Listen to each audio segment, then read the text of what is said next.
Magandang tanghali mga kapatid. Ipagdiriwang sa linggo ang araw ng mga ilaw ng mga tahanan. Sila ang mga tinatawag nating mama, nanay, mami, mom, at mother. Kayo mga kapatid, anong mensahe niyo sa inyong nanay ngayong Mother's Day? Samahan niyo ako at magtatanong tayo dito. Happy Mother's Day sa mama ko na 92 years old na ngayong May 24.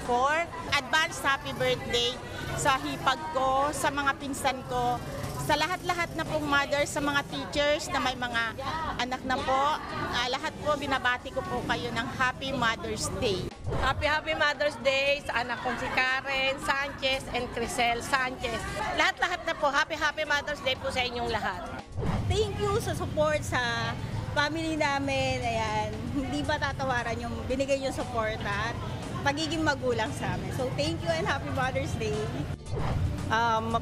Mother, Happy Mother's Day. Salamat sa pagmamahal na binigay niyo po sa amin simula pagkabata hanggang ngayon. Maraming salamat sa pag-aalaga. Enjoy mo yung araw ng Mother's Day. Maraming salamat. Thank you. Saka, I love you.